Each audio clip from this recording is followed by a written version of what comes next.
Ink Ribbon. Have you ever played a game that was really good only to learn that it's completely unique and no other game can scratch that itch for you? For me, Silent Hill Shattered Memories is one of those games.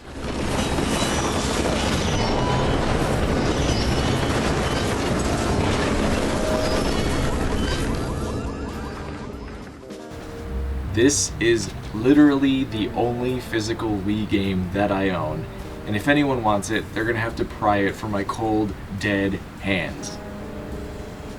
I've never done a retrospective before, and I know some of my viewers would expect me to do one on a Resident Evil game, which, let's be real, you know I will at some point, but instead I wanted to talk about a game that I have realized is one of my favorite horror exploration experiences in all of gaming, and that game is Silent Hill Shattered Memories. I will be diving into some spoilers, but look, if you haven't played it by now, then you may as well just strap in and enjoy the ride. I won't be revealing the biggest plot twist in the game, though, because that's a legitimately good one that caught me off guard, and you should experience it for yourself.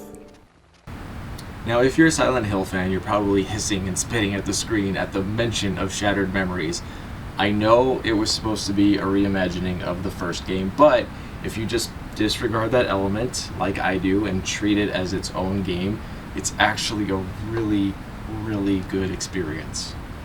If you've never heard of this game or just need a refresher, let me fill you in. Silent Hill Shattered Memories was released in 2009 for the Wii by Climax Studios, who also made Silent Hill Origins for the PSP. Shattered Memories was also later ported to the PS2 and the PSP. And you should know it's one of the rarest games for all three systems, so if you own it, never sell it, and if you see it in a store, you should really consider buying it. In case you didn't know, this wasn't supposed to be Silent Hill 1 retold. Originally, this game was titled Silent Hill Cold Heart, and the main character was a new protagonist named Jessica Chambers, who becomes stranded in Silent Hill, which has now frozen over. This concept of the game also featured melee combat and survival mechanics like food and water, upgradable clothing, and more, and it's such a shame because this game probably would have been much better received if they had gone in that direction. Oh, and if you're mad that this whole game was turned into a reimagining of the first Silent Hill, don't blame the devs because that's not what they wanted either. Blame Konami because they basically said, make this into Silent Hill 1 or don't make it at all. Oh, Konami. As I mentioned, this game is supposed to be a reimagining of the original Silent Hill, but honestly, they take so many liberties and change so many things that it barely feels like it has any connection to the original. I personally think the game would have done much better if they had just had an original storyline with new characters, but it is what it is. Just to illustrate what I mean, let me show you how extreme the changes are. In the original, this is Lisa Garland, a nurse who you meet in a hospital who is battling her demons but mainly stays put, wandering around the hospital, lost and confused, before the iconic scene of her realization happens.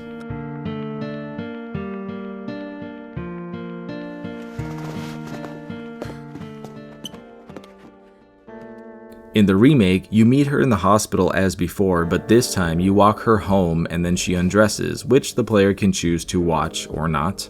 And then she suddenly gets sick and you need to give her some medicine, which regardless of what you do will result in her suddenly dying. The whole game is like this. It's just cuckoo bananas Silent Hill.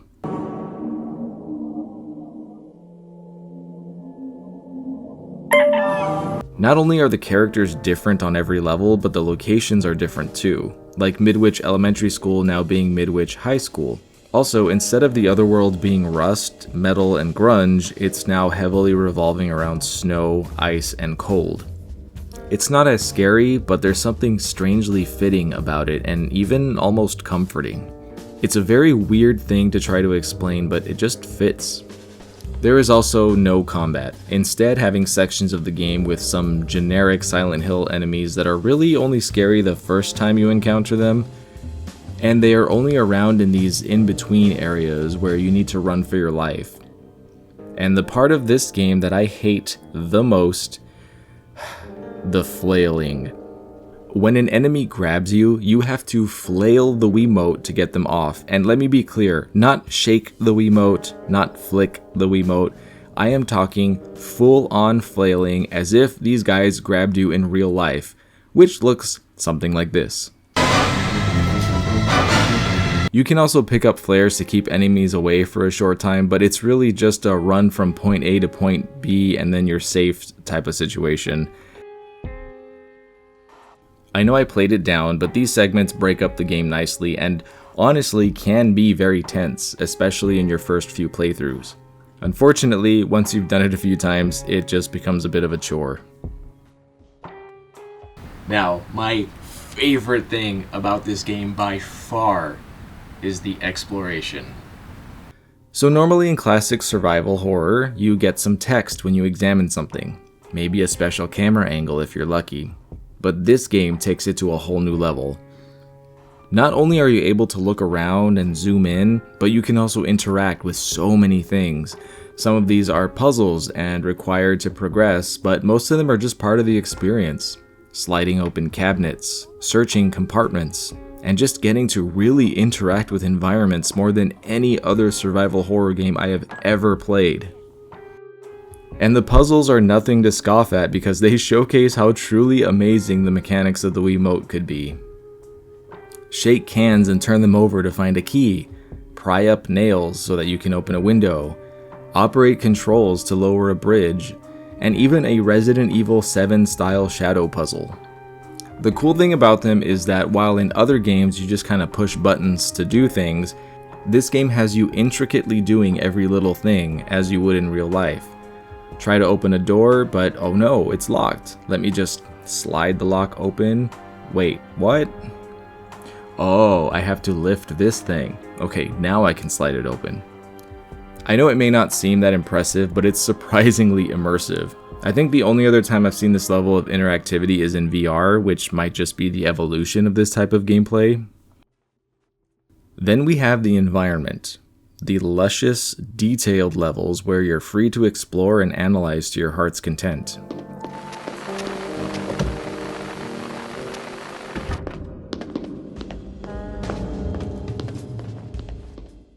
Oh, what I wouldn't give to have a game like this in Resident Evil. Like, imagine walking around the RPD and being able to open every drawer and look at things and interact with stuff. While the levels are nothing like the original game, they are so well done that they truly take on a life of their own. And on top of that, there are so many places, both new and old.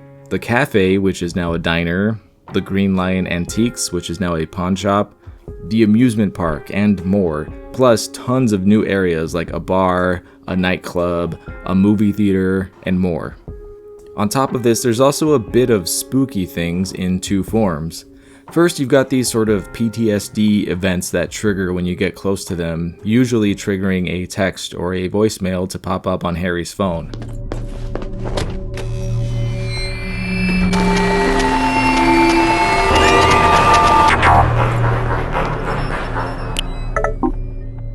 Oh yeah, did I mention he has a phone?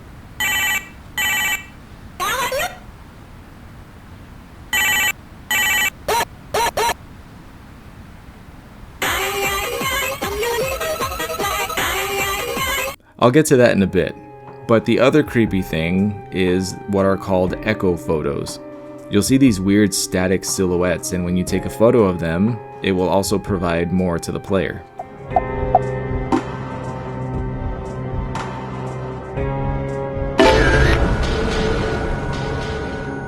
And his phone is actually pretty cool. It serves as the menu screen and has all the features you can imagine, including a camera, GPS, and you can call the various phone numbers around Silent Hill. As a bonus, if you play this on the Wii, you can hold the Wiimote to your ear as you would a phone. Cheryl? Daddy? Daddy? Which would be a really cool idea if the Wiimote speaker wasn't so cheap. Hello? What? Really, Maze? Who's gay? Hello? Also, there's an amazing Easter egg if you attempt to call the real-life Konami helpline within the game.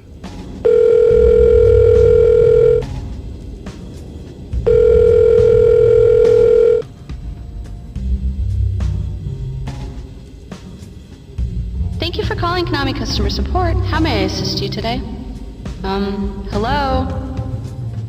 Hello? Our caller ID shows that you're calling from Silent Hill. I regret to inform you that you are beyond even our help. I don't know where else to talk about this, so I just briefly want to mention the music because it's really interesting. It's not really good or bad per se, but it's definitely unique and recognizable. It's this sort of acoustic guitar that sounds weirdly distorted, almost like you're listening to it through an old radio or something, and some of the tracks have a simple beat to accompany it.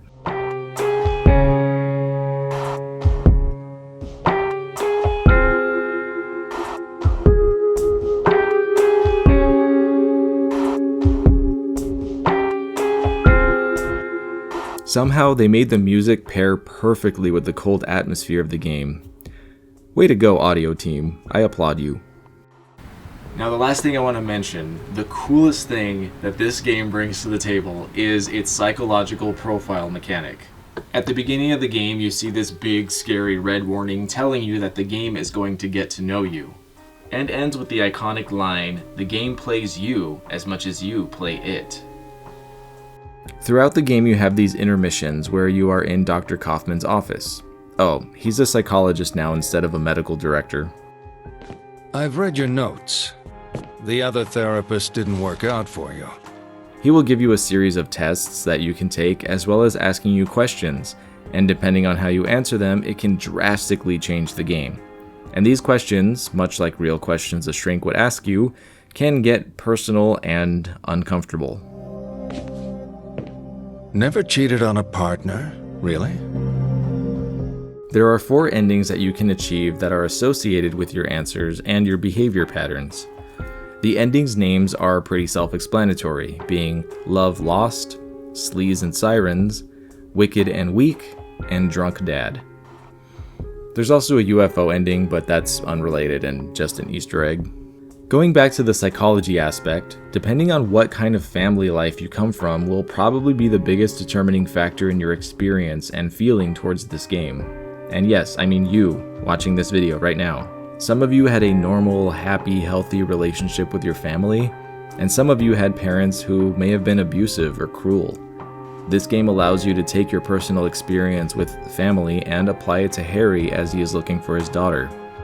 While finding Cheryl is the main goal, his relationship and history with Cheryl is determined by you.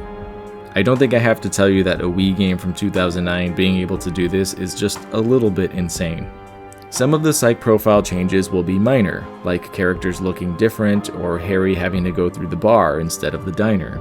But other changes can end up getting you a totally different ending. But it's the subtle touches that really make this mechanic amazing. For example, there's a test where the doctor asks you to color a picture of a family and their home. The colors that you use on the clothes, the house, and the car will apply to the next cutscene, but on top of that, if you take your time and slowly color in the lines, in the cutscene Harry will be calm and patient. What are you doing in my house? I think you have the wrong address. No, this is my house. Who's that at the door, hon? Oh, hi there. What are you people doing in my house? But if you color it sloppily and go fast, he will be impatient and yelling instead. Are you okay, son? No! What are you people doing in my house? Cheryl! Easy there. This isn't your house. The psych tests are all like this, and there's still a lot of speculation about what they actually affect in the game. There's also little gameplay things that can affect your ending. For example, the things in the environment that Harry can comment on if he stares at them. I know that it seems a bit gimmicky now, but at the time it was so creepy to have that awareness in the back of your mind that the game is analyzing everything you do. And if you want to know something weird, I have purposely played this game trying to trick the system, even answering questions wrong and lying, and I often still get the same results. I know that the enemies you encounter are supposed to look different depending on your psych evaluation, but I have only ever gotten the same ones, which are the atrophied variant. You only get that one if you're constantly distracted and doing trivial things, which would make sense since I'm always studying the environments and looking for mementos. And yeah, mementos are these little trinkets that you can find hidden throughout the game. They serve no purpose other than to be examined, but they do make an appearance in the ending cutscene. Now, this is the spoilery section of the video because I want to talk about the characters, but I'll try to keep it as vague as I can just in case you want to play this for yourself. As I stated before, the psych profile affects a lot of the game, and this also includes the appearance of characters, as well as how and where you interact with them. Just as one example, Sybil can have 3 different versions, with 3 different personalities, with one being aggressive, one being friendly, and one being sexy. This is pretty much par for the course throughout the game, with so many things changing with every playthrough that it creates an extremely replayable game because you can just keep trying different things and see what ends up changing. I have literally had a slightly different experience every single time I've played this game, which most games can't do on this level. You're not stopping me! I'm not here to stop you! If you're familiar with the original Silent Hill, there are going to be some extremely shocking changes, which is why I said to think of this as its own game. Remember Dahlia Gillespie, that crazy religious woman? Well, this is her now. Still think drugs are cool? I know that fans who only played the original and never played this just let out a big WTF. I know I did. I guess one positive thing about this is that even if you know the original story, you're still going to be caught off guard and not know exactly what's coming next, which can keep fans of the original engaged and guessing, especially as you get closer to the end of the game. It's a wild ride. Now, I do have to remind new players that if you've never played the original Silent Hill, this game is not canon. It does not accurately portray the events that happened in Silent Hill 1, which is still worth playing on its own. I still think Silent Hill 1 should have gotten a remake instead of 2, but apparently that's an unpopular opinion. But either way, I think new players who have never played any Silent Hill game will still really enjoy this game for what it is. Now, to close out this video, I just want to say that I personally believe this game is an absolute work of art, and you won't find anything like it. It's unique. And I'm not the only one, because in my quest to find games like it, I found other people also trying to fill that void, and most of the responses are people just telling them, nope, nothing else like it, lol. Silent Hill Shattered Memories is one of my favorite games of all time, and I hope that if you were hard on it in the past, you can find a new appreciation for it, and if you've never played it, I'd say you're in for a treat. Now, some of you have never played this game, and now you're all excited, and you're like, oh my god, where can I go play this? Well, the best and easiest way to play this game is actually via PSP, believe it or not. This game came out on the PSP, the Wii, and the PS2, but the PS2 is extremely expensive. The Wii copy is also expensive, but not as rare, and that's like the most fun way to play it, but not everyone has a Wii, you know, and that's not really easy to emulate. And for some reason, the PS2 version, even if you can emulate it, it's just really buggy and it's kind of a mess. So I usually play the PSP version, and you can play it on the PS Vita, or if you have a PSP, or you could just emulate it. And you're really not losing that much quality with the PSP graphics. If you want to know why the PS2 version doesn't work with emulation, this is what happens when you try to emulate it. This is what it looks like.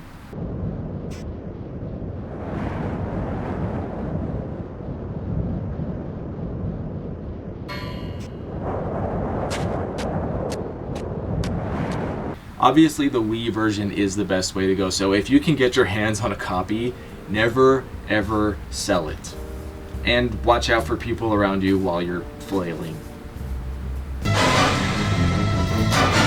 This was my first time doing a retrospective, but it shows you how strongly I felt about this game, and I don't know, I think I'd like to do more of these. So if there's a game that you'd like to see a retrospective like this on, maybe especially if it's one I've never talked about, let me know down in the comments. And if you played Shattered Memories, I'd love to know what you thought about it. Was it terrible? Was it great? Let me know in the comments, and until next time, I'm Kai Morgan, and as always, thanks for watching Ink Ribbon. And a very special thank you to all of my Patreon supporters and YouTube members. Your extra support means the world to me and helps me keep making content for you guys.